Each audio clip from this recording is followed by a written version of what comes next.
Hello friends, स्वागत है आपका हमारे चैनल यूजीसी नेट हिंदी ज्ञान में। तो जैसे कि आप जानते हैं, हम यूजीसी नेट हिंदी की तैयारी करते हैं फॉर जेआरएफ और फॉर नेट। ओके, जो हमारा पेपर है वो पेपर 2 हिंदी है, जिसमें मेन पेपर हिंदी का होता है, हिंदी सब्जेक्ट ना कि हिंदी मीडियम। और मैं आपको छोटा सा अपना इंट्रोडक्शन दे देती हूँ। मेरा नाम काजल है, मैं ऑलरेडी नेट और जेआरएफ क्वालिफाइड हूँ। और जो वैसे प्रॉब्लम्स मुझे आई थी मेरी जर्नी में, ये जो भी मुझे दिक्कत आई थी, मैं वही सब शेयर करने के लिए आई हूँ, पढ़ाने के लिए मेनली नहीं। क्योंकि अगर आपको पता होगा कि क्या क्या प्रॉब्लम्स आती है, किस किस तरीके से टैकल करना है, तो आप भी अच्छे से उसे टैकल कर पाएंगे। तो चलिए स्टार्ट करते हैं। और ये मेनली जो भी क्वेश्चंस हैं वो टॉप 10 क्वेश्चन है, बट आज की लास्ट क्लास है इस 2019 की, तो ये 15 क्वेश्चन होंगे ताकि 10। ठीक है। और आपको ये ज़्यादा इंपॉर्टेंट इसलिए है क्योंकि कभी भी क्वेश्चन रिपीट नहीं होते, बट टॉपिक होते हैं। और अगर आप टॉपिक को अच्छे से थ्रोली पढ़ लेते हैं तो आपको दिक्कत नहीं आती है। चलिए अब हम पढ़ते हैं, चलते हैं। देखिए, हम पहले क्वेश्चन पढ़ेंगे, फिर आंसर देखेंगे, उसके बाद आपको थोड़ा सा समय दिया जाएगा। और अगर आपको समय कम लगता है तो आप वीडियो पॉज करके आंसर दे सकते हैं। ठीक है। गांधीवाद के संदर्भ में निम्नलिखित में से कौन सा कथन सही नहीं है? देखिए, आपको यहाँ पे एक चीज याद रखनी है, वो है नहीं। ये नहीं लिखा कि सही है। तो पहला ऑप्शन हमेशा सही का ही होगा। अगर आप क्वेश्चन ढंग से नहीं पढ़ेंगे तो आप दिक्कत में आ जाएंगे। ठीक है। इसके पीछे मार्क्सवाद के समान व्यवस्थित शास्त्रीय अध्ययन नहीं है। डी, इनका आधार तर्क नहीं सहानुभूति है। इसमें विचार स्वतंत्रता का अभाव है। इसमें विचारों का स्रोत दैनिक साधन है। आंसर कीजिए, बहुत आसान है, जहाँ तक मुझे लगता है आपको पढ़ते हुए ही समझ में आ गया होगा। ठीक है। जैसे हमें यहाँ पे जितना भी हमें गांधीवाद के संदर्भ में बताना है, जो गांधी जी के विचार थे, अगर आपको ना भी पता हो तो भी इसके पीछे मार्क्सवाद के संबंध व्यवस्थित शास्त्रीय अध्ययन नहीं है। ये तो सही है कि मार्क्सवाद का समर्थन नहीं करते थे, इसमें एक ही है जो नेगेटिव है, वो है इसमें विचार स्वतंत्रता का अभाव है। अभाव नहीं है, नहीं है, अभाव नहीं था। अभाव है नहीं है, स्वतंत्रता थी, अभाव नहीं था। तो ये हमारा सही आंसर हो जाएगा, क्योंकि हमें गलत बताना था। ये भी सही है, ये भी सही है, तो ये भी हमारा आंसर नहीं होगा। ये भी सही है। इसका आधार तर्क नहीं सहानुभूति है। जो गांधीवाद है उसको ज्यादातर आधार तर्क की जगह सहानुभूति पर ही है। के विचारों का स्रोत दैनिक साधन है, तो हाँ जी वो था। ठीक है। तो एक यही वाला है, जो सी, जो सबसे ज्यादा नेगेटिव आंसर है, और जो नहीं, तो यही हमारा आंसर है। इसका आंसर देख लेते हैं। में विचार स्वतंत्रता का अभाव है। गांधीवाद के संदर्भ में विचार स्वतंत्रता का अभाव है। यह कथन गलत है, बाकी दिए गए कथन सही माने जाते हैं। गांधीवाद के बारे में कुछ मुख्य बातें इस प्रकार है। गांधीवाद के पीछे मार्क्सवाद की तरह कोई गहरा और व्यक्तिगत व्यवस्थित शास्त्रीय अध्ययन नहीं मिलता। इसका आधार तर्क से अधिक सहानुभूति और मानवीय दृष्टि है। गांधी जी के विचारों की जड़ें उनके दैनिक साधना और जीवन व्यवहार में मिलती है। ये आपको पता चल रहा है कि यहाँ पे तर्क की जगह सहानुभूति या मानवीय दृष्टिकोण है, उसका आधार क्या, दैनिक साधना और दैनिक जीवन में व्यवहार में मिलता है, उसकी वजह से। गांधीवाद महात्मा गांधी के आदर्शों, विश्वासों और दर्शनों पर आधारित विचारों का संग्रह है। गांधी जी भारत के स्वतंत्रता संग्राम के सबसे महत्वपूर्ण राजनीतिक आध्यात्मिक नेताओं में से थे। नेक्स्ट क्वेश्चन की तरफ बढ़ते हैं। पाली का सपूत, कपिकुल, पुरहुत, रघुवीर जो को तूत ही रूप विकराल को उपयुक्त काव्य पंक्तियां किस रचनाकार की है? पाली का सपूत, कपिकुल, पुरहुत, रघुवीर जो को दूत ही रूप विकराल को। ये पंक्तियां किस रचना की है? ये किस रचनाकार की है? ए केशवदास, बी तुलसीदास, सी सेनापति और डी मतीराम। अब इस तरीके के क्वेश्चन कम आते हैं, बट आते हैं, कभी कभी आ सकते हैं। और ये प्रीवियस ईयर में तो आपको इसलिए पता होना चाहिए, ठीक है?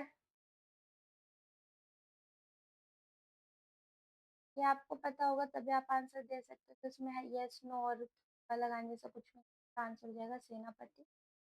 ये सेनापति केशवदास की भी यहाँ पे लिख के रखी हुई है पंक्तियाँ जो इम्पोर्टेंट है। यद्यपि सुजति सुलक्षणी सुब्रन सरज सुकृत भूषण बिनु ना विराजे कविता बिनता मित।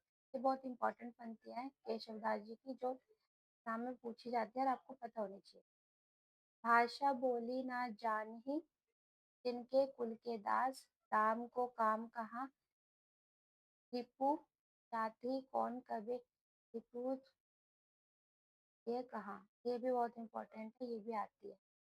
तुलसीदास गोरख जगायो जोग भक्ति भगायो लोग निगम तोते सो केली बिछरो सो है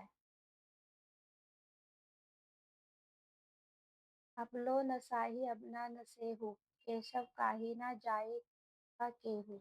ये जो ये वाली पंक्ति है ना, ये दोनों बहुत इंपॉर्टेंट है क्योंकि इससे ये जो पहली वाली पंक्ति है इससे क्वेश्चन बने इससे, और ये वाली जो है वो हमारे मानस का अंश में जो उपन्यास है उसमें ये वाली पंक्ति आई हुई है, तो इसलिए इम्पोर्टेंट हो जाती है। आगे दूसरे राइटर्स के देख लेते हैं। सेनापति बाली का सपूत कलिकुल पुरहुत रघुबीर जो को दूत हरि रूप विकराल को वृष को तरनी तेज सरसो करनी तपे दरी जादुराई सेनापति दुखदाई देखो।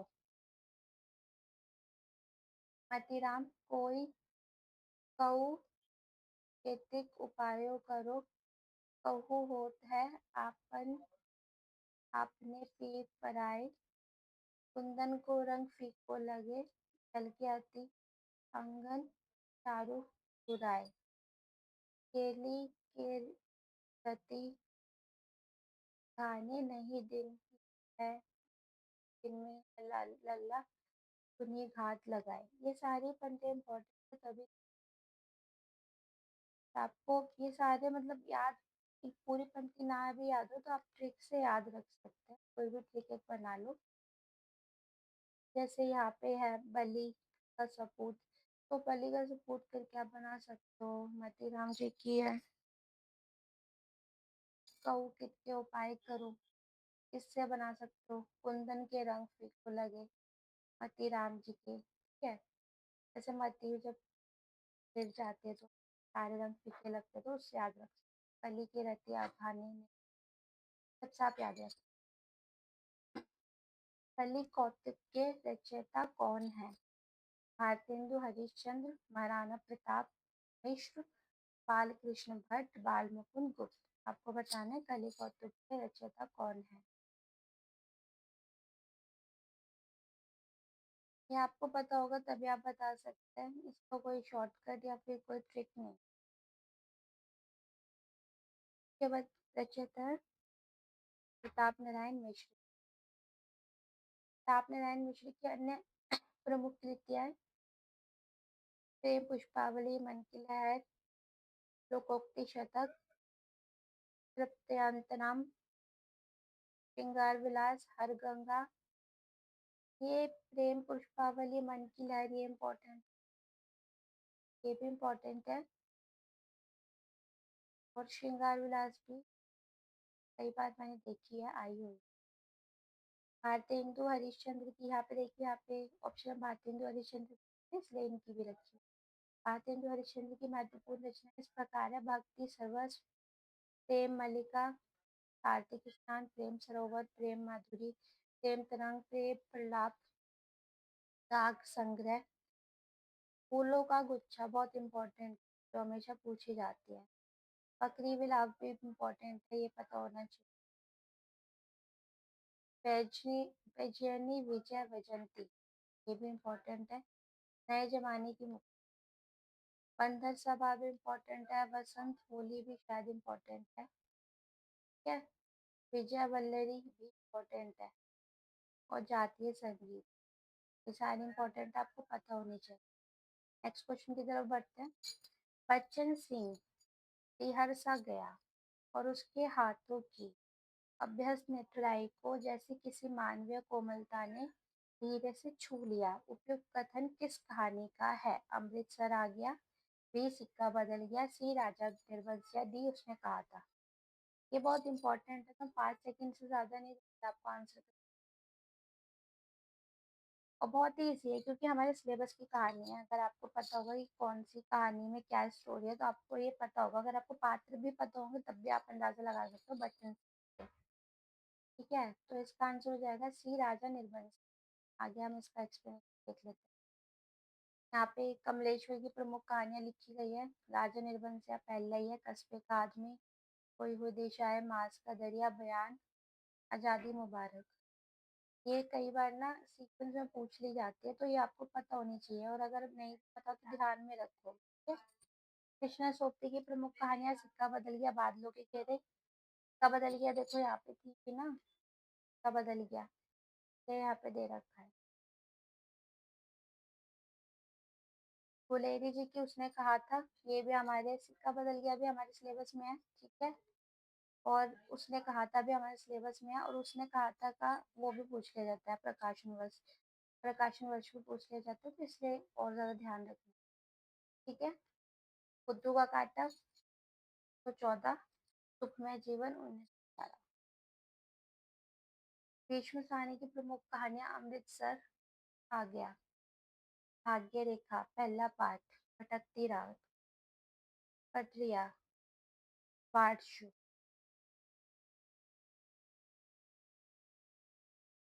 भीष्म साहनी की भी इम्पोर्टेंट है क्योंकि ये हमारे सिलेबस में लगे हुए हैं। सारी इम्पोर्टेंट होती है, सारी। ये आपको सारी ही ध्यान में रख, याद ना हो तो ध्यान में सारी रख। भीष्म साहनी के नाटकों की कौन सी विशेषताएं हैं?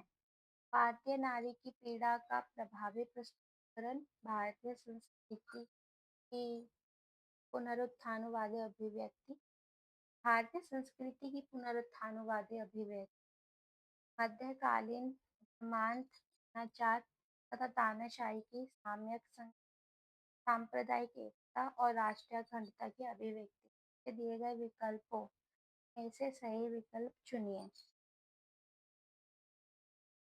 एक को अगर चुनते हैं, यहाँ पे नहीं है, नहीं लिखा है, आपको कौन सी विशेषताएं हैं, मतलब आपको बताना कौन सी विशेषता इनमें से है।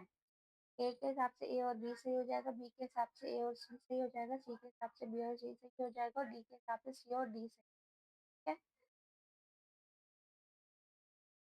आंसर दीजिए एक बार पढ़ के, सोच समझ के आंसर दीजिए। और आज क्वेश्चन जल्दी जल्दी करेंगे। ठीक है।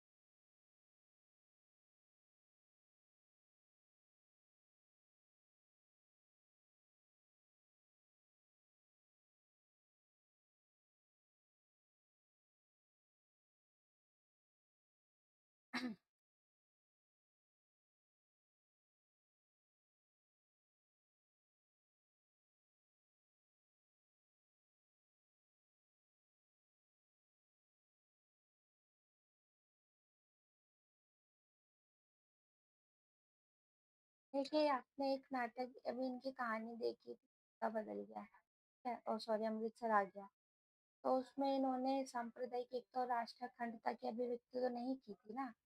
तो आपको कहानी से भी अंदाजा लग सकता है कि ये अभिव्यक्ति तो नहीं करते हैं, एकता की अभिव्यक्ति नहीं करते, एक सांप्रदायिकता इनके आपको विश्व में दिखेगा। ठीक है, नारी के बारे में दिखेगा। तो डी तो नहीं होना चाहिए। डी अगर नहीं होना चाहिए तो डी को आप एलिमिनेट कर दो, तो ये डी एलिमिनेट हो जाता है। ठीक है, अब डी देखते हैं। मध्यकालीन धर्मांतरा मानवता, अनाचार और तानाशाही की समसामयिक संगति। मध्यकालीन धर्मांतता, तो जैसे आपने ये देख इस कहानी में देखा होगा, अमृतसर आ गया, तो ये तो था, ये तो था, ये हमारे उसमें होना चाहिए, तो ए में सी नहीं है तो इसे भी कट कर, बचा बी और सी। तो अब आप देखो बी, होना चाहिए कि नहीं? भारतीय संस्कृति की पुनरुत्थानवादी अभिव्यक्ति या भारतीय नारी की पीड़ा? इनकी मुझे ज़्यादा दिखता है भारतीय नारी की पीड़ा दिखती है, तो हमारा सी ठीक हो जाएगा, सॉरी बी ठीक हो जाएगा। सी को हम गलत कर देंगे। आगे इसका आंसर देखिए, एलिमिनेशन मेथड से बताया, ठीक है। भीष्म सानी के नाटकों की मुख्य विशेषता इस प्रकार है। भारतीय नारी की तकलीफ, संघर्ष और भावनाओं का सशक्तिकालीन दौर की धर्मांध धर्मांधता, अन्याय और तानाशाही को आज के समाज से जोड़कर दिखाना। भीष्म सानी का प्रमुख नाटक हानुश, कबीरा खड़ा बाजार में, ये सारे नाटक आपसे पूछ भी ले जाते थे, वैसे भी पूछ ले जाते तो ये पता होना, ठीक है। हानुश, कबीरा खड़ा बाजार में, मुआवजा, रंग दे बदौला, आलमगीर। नेक्स्ट क्वेश्चन की तरफ बढ़ते हैं। आचार्य रामचंद्र शुक्ल ने प्रिय प्रवास की निम्नलिखित में से किस विशेषता का उल्लेख नहीं किया है? देखिए यहाँ पे आपको याद रखना है कि यहाँ पे आ रहा है नहीं किया है, किस विशेषता का उल्लेख नहीं किया है। किया है तो आपको पता ही होगा, नहीं किया है। आपको ये क्वेश्चन पढ़ते हुए याद रखना है कि कौन कौन सी विशेषता को उन्होंने किया है, किसका नहीं किया। तो जिसका नहीं किया वो हमारा आंसर हो जाएगा। अधिकतर पदों में बड़े अंग से हिंदी, हाँ, अधिकतर पदों में बड़े अंग से हिंदी अपनी चाल पर चलती दिखाई पड़ती है। बड़े ढंग से, सॉरी थोड़ा सा कट कर दो, ढंग से।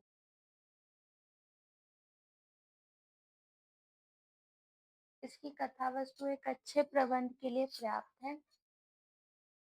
यह काव्य अधिकतर भाव व्यंजक है और वर्णनात्मक है। हिंदी को है, हा, किया, दिया ऐसे दो एक क्रियाओं के भीतर ही सिमट कर रह जाना पड़ा है। आंसर बताइए। तो इसमें आप नेगेटिव को अगर छाट लेंगे तब भी बता सकते हैं।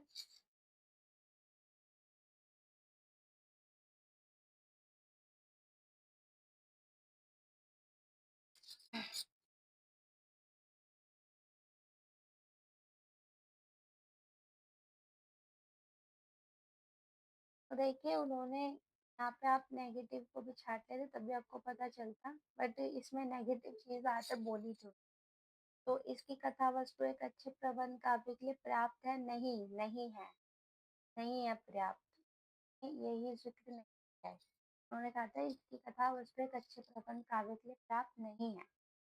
आंसर दे,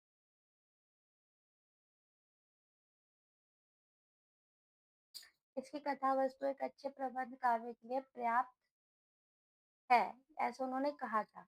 और उसमें लिखा है मतलब नहीं है कहा था और यहाँ पे लिखा पर्याप्त है। आचार्य रामचंद्र शुक्ल ने प्रिय प्रवास की विषय वस्तु में इसकी कथा वस्तु एक अच्छे प्रबंध के लिए प्राप्त है, यह बात नहीं कही है।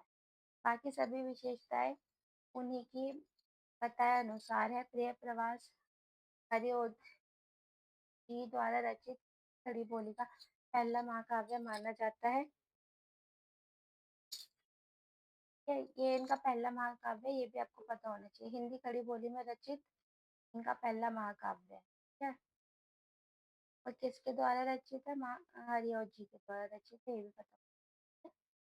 हरिओध, अयोध्या सिंह उपाध्याय हरिओध की प्रमुख रचनाएं रसिक रहस्य, प्रेम प्रपंच, चोखे चौपते, चुपते चौपते, प्रिय प्रवास, पद्य प्रसून, रस कलश, फूल पत्ते, कल्पलता, मन स्पर्श। सारे इंपॉर्टेंट, सारे ही याद रखने हैं। तो याद ना रहे तो कम से कम आपको थोड़ा बहुत आइडिया तो होना चाहिए।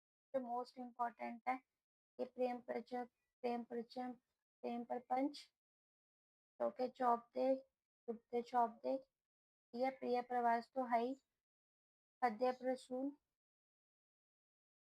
और मर्म स्पर्श। बाकी इनके सारे इंपॉर्टेंट है बट ये तो मोस्ट इम्पोर्टेंट है जो आपको भूलने ही, डायरी में नोट कर ले, ये वाले तो भूलने ही नहीं। बाकी सारे इंपॉर्टेंट है बट ये वाले भी। आगे बढ़ते हैं। निम्नलिखित में से क्या तमस उपन्यास में सांप्रदायिक भावना का निर्माण में सहायक नहीं है? सांप्रदायिक भावना मतलब आपको पता ही है हिंदू उसमें दिखाया गया है।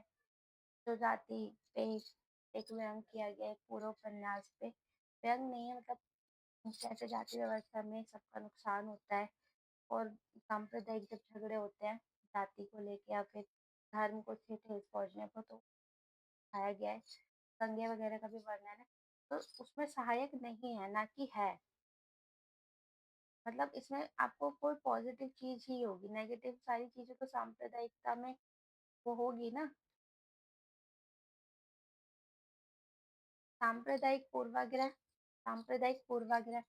पहले से हमें किसी भी धर्म को लेकर पूर्वाग्रह होता है। विभिन्न संप्रदायों के एक स्थान पर वास। वर्गीय पूर्वाग्रह अतीत का गौरव गाथा। आंसर दीजिए, वैसे तो पढ़ते हुए ही पता चल जाएगा इसका आंसर। फिर भी आंसर दीजिए, आगे बढ़। देखिए, जो सांप्रदायिक भावना के निर्माण में सहायक नहीं है वो है एक जगह पे वास करना। क्योंकि सांप्रदायिक पूर्वाग्रह अगर हमें पता होगा कि देखो पहले पूर्वाग्रह होगा कि नहीं जी ये तो हिंदुओं की ये मान्यताएं है या फिर ये मुसलमान की ये मान्यताएं है, तो हमें उनका ये भी पता होगा ना वो उनकी क्या मान्यताएं नहीं है। वो हमारे लिए पूर्वाग्रह एक तरीके के सांप्रदायिक भावना का निर्माण में सहायक होता है। पर विभिन्न संप्रदायों का एक स्थान पर वास करना ये सांप्रदायिक भावना को खत्म करता है ना कि बढ़ाता है, सहायक नहीं होता। यही हमारा आंसर है। वर्गीय पूर्वाग्रह भी होता है, अतीत गौरव गाथा भी होता है उसमें। ठीक है। विभिन्न संप्रदाय विभिन्न संप्रदायों का एक स्थान पर वास। समस्त उपन्यास में अलग अलग संप्रेक्षणों का एक जगह होना संप्रेक्षणिक भावना बनाने में मदद नहीं करता। इसके विपरीत संप्रेक्षणिक भावना बनाने में जिन चीजों की भूमिका है वे है संप्रेक्षणिक पूर्वाग्रह, वर्णित कथित पूर्वाग्रह, अतीत की गौरव गाथा।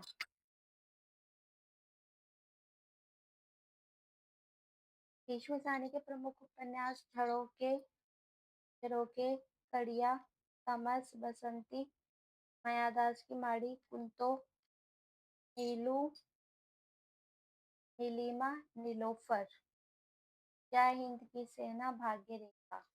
झरोके 1967, कड़िया 70, तमस 1973 हमारे सिलेबस का इसलिए अच्छे से याद रखना। बसंती को बहुत बार पूछे गए 1980, मायादास की माड़ी 1998, कुंतो 93, नीलो नीलम लोफर 2000, जय हिंद की 2010। निम्नलिखित में से कौन सी रचनाएं पुष्पदंत द्वारा रचित नहीं है? नहीं है ना कि है। यह पुष्पदंत द्वारा रचित कौन सी नहीं? आदि पुराण, योगसार, दशहर चरित्र, उत्तर पुराण।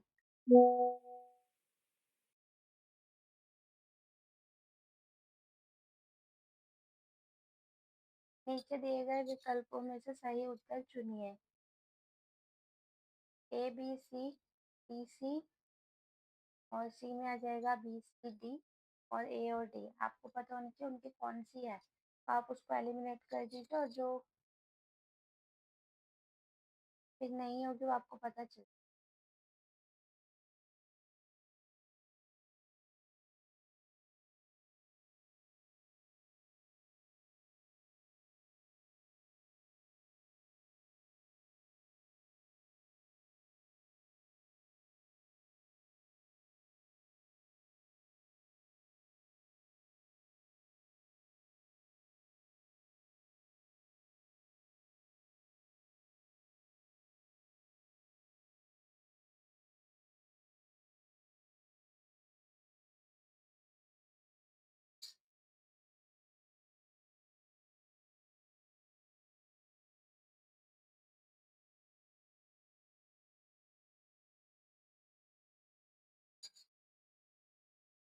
देखिए इसमें आई थिंक जसर चरित्र ही शायद उनकी एक रचना है, बाकी ए बी और डी नहीं है।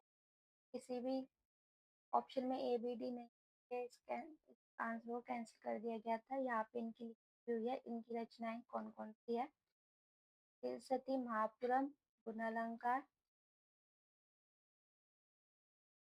यह कुमार चरित जसहर चरित इनकी रचनाएं हैं। पुष्पदंत ने अपने काव्य में छपाई छंद का प्रयोग किया है। पुष्पदंत को हिंदी का भवभूति कहा जाता है।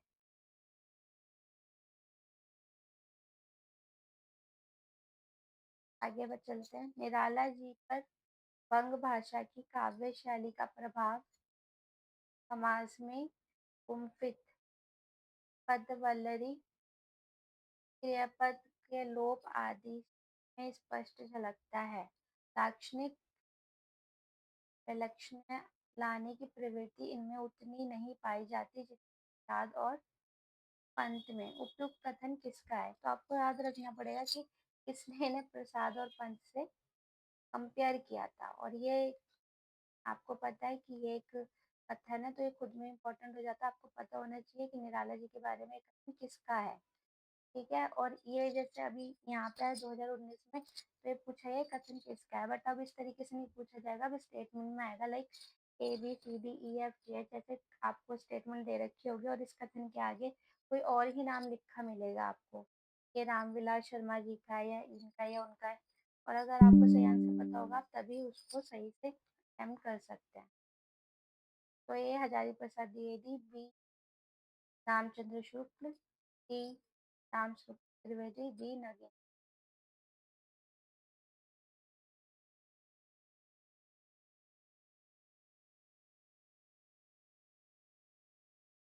देखिए 90% जो कथन आते हैं वो रामचंद्र के ही होते हैं। रामचंद्र शुक्ल जी ने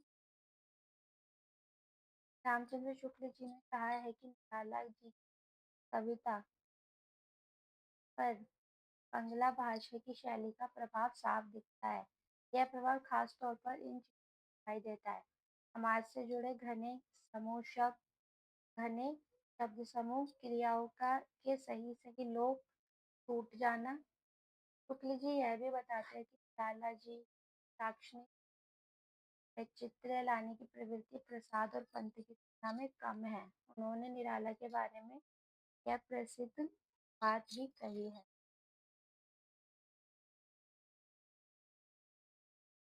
निराला में बहुवस्तु स्पर्शनीय प्रतिभा है, अर्थात उनकी रचनात्मकता कई स्तर के विषयों और भावों को छू लेती है। निराला ओज और दत्य और विद्रोह के लिए जाने जाने वाले कवि है।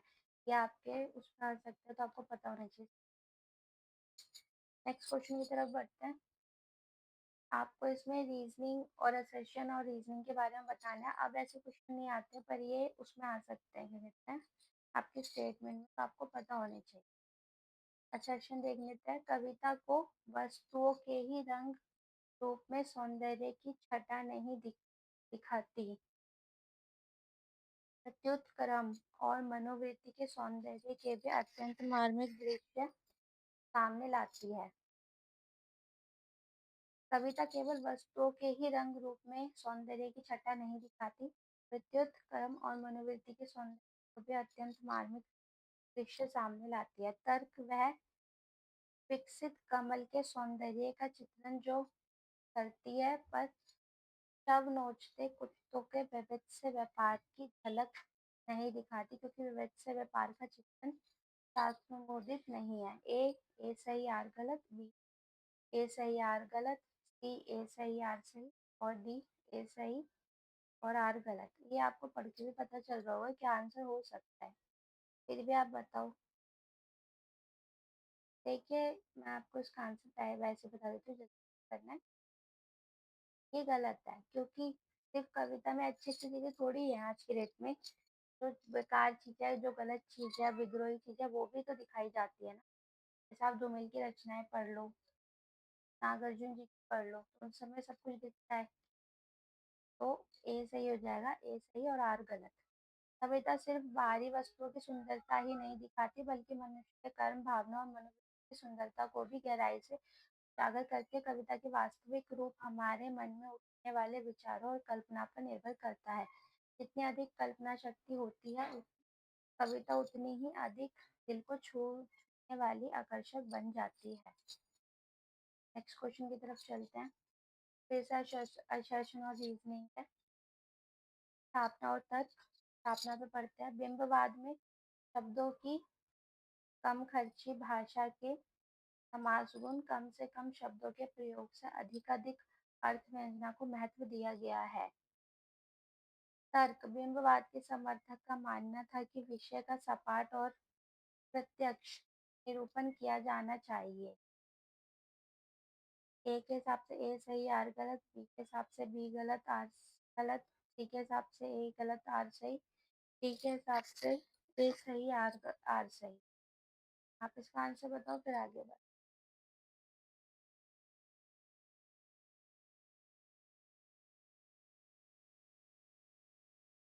देखिए इसमें ये तो सही है, स्थापना पर बिंबवाद के समर्थक का मानना था कि विषय का सपाट और प्रत्यक्ष निरूपण। बिंब का मतलब ही होता है कि एक बिंब अपने मन में या फिर एक प्रतीक के तौर पे बिंब बना देना, एक नजर में एक चीज बिंब के तौर पे बना देना, जिसे हम बिंदी लगाते हैं उस तरीके का एक मतलब छोटा सा वो देना, थोड़ा सा हमारे माइंड में एक इमेजिनेशन होती है ना, वो देना। सपाट वर्णन नहीं होता है यहाँ पे, तो ये गलत हो जाएगा। तो ए सही हो जाएगा और आर गलत हो जाएगा।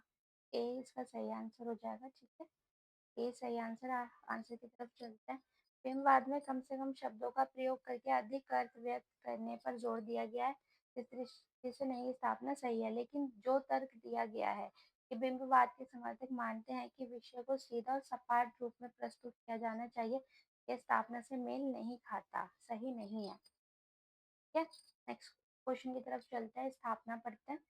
कविता का अंतिम लक्ष्य जगत की मार्मिक पक्षों का प्रत्यक्षीकरण करके उसके साथ मनुष्य हृदय का समसामयिक सामंजस्य स्थापना है। तर्क, केवल मनोरंजन करना कविता का उद्देश्य नहीं है। कविता का अंतिम लक्ष्य क्या? मार्मिक पक्षों का प्रत्यक्षीकरण, उनके साथ मनुष्य हृदय का सामंजस्य स्थापना करना। और कारण दिया गया है, क्योंकि केवल मनोरंजन करना कविता का उद्देश्य नहीं है। ए ए सही, ए गलत, आर गलत, बी ए सही, आर गलत, सी ए सही, आर सही, और डी ए गलत, आर सही। मेरे हिसाब से तो पढ़ते हुए ही आंसर आ जाना चाहिए माइंड में, ठीक है, आपको भी आ जाना चाहिए।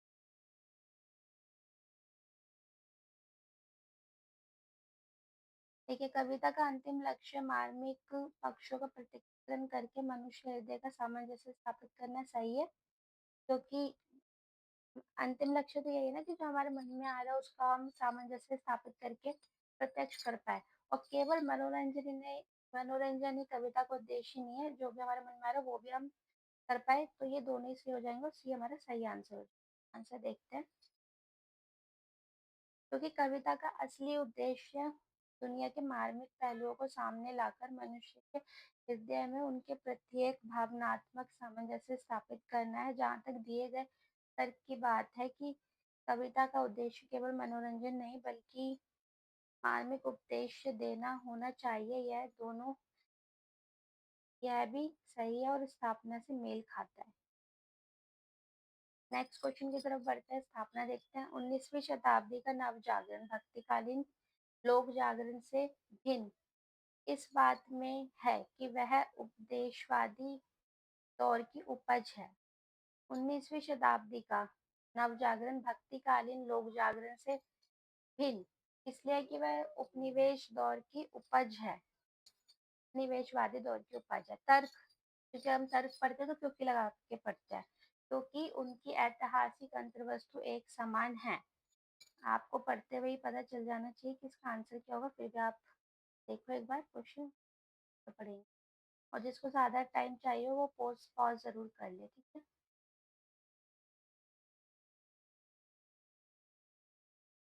देखिए पढ़ते हुए ही पता चल रहा था कि 19वीं शताब्दी और भक्तिकालीन, इसमें उपनिवेशवादी दौर का ही तो एक फर्क है।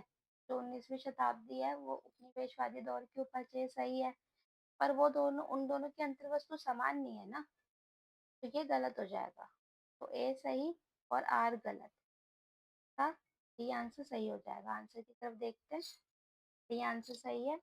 यह कथन ए सही है लेकिन आर पूरी तरह गलत है। 19वीं शताब्दी का नवजागरण भक्ति काल के लोक जागरण से इसलिए अलग माना जाता है क्योंकि वह उपनिवेशवादी समय की देन था, इसलिए स्थापना से जुड़ा कथन ठीक है, लेकिन दिया गया तर्क कि दोनों का ऐतिहासिक अंतर्वस्तु एक है सही नहीं माना जाता।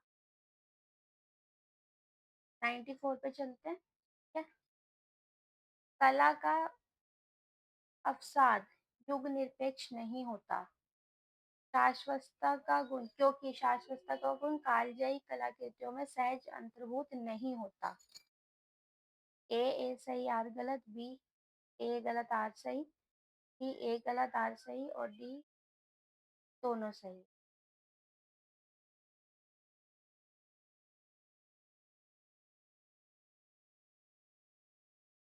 देखो इसमें क्या कहा गया है, आप पढ़ के इसका आंसर लगा सकते हो, क्योंकि बिना पढ़े बिना समझे नहीं हो सकता। कला का अब आस्वाद युग निरपेक्ष नहीं है। जो आज कला एक लिखी गई है, क्या भक्ति काल में जो लिखा गया है या जो रीति काल में लिखा गया है या जो आदि काल में लिखा गया है, क्या उसका स्वाद हम आज नहीं ले सकते? वो युग निरपेक्ष नहीं है। तो युग निरपेक्ष है, अगर नहीं को काट दिया जाए तो सही हो जाएगा, पर नहीं की वजह से गलत हो गया है। क्योंकि शाश्वतता का गुण कालजयी कलाकृतियों में सहज अंतर्भूत नहीं होता। अंतर्भूत होता है, अगर नहीं को काट दिया जाए तो ये सही हो जाएगा, बट ये दोनों ही गलत है। और इस हिसाब से बी ठीक हो जाएगा, दोनों के दोनों गलत है। ठीक है, आंसर देख लेते हैं। यह कथन भी गलत है और कारण भी गलत है। सही बात है कि कला नहीं, कला का आस्वाद किसी एक युग पर निर्भर नहीं होता, क्योंकि कला पर जहाँ एक और समय का असर दिखाई देता है, वहीं महान और कालजयी कलाकृतियों में स्थायी और शाश्वत गुण भी प्रभावित रूप से मौजूद रहते हैं। ये हमारा लास्ट क्वेश्चन है। पहले स्थापना देखेंगे, फिर तर्क देखेंगे, उसके बाद फिर आंसर देखेंगे। यूरोपीय साहित्य मीमांसा में कल्पना को बहुत प्रधानता दी गई है। कल्पना काव्य का अनिवार्य साध्य है, क्योंकि कल्पना काव्य का अनिवार्य साध्य है। ए सही आर सही, बी ए गलत आर सही, ए सी ए सही आर गलत, डी ए गलत आर गलत। तो सही आंसर बताइए, फिर उसके बाद चलते।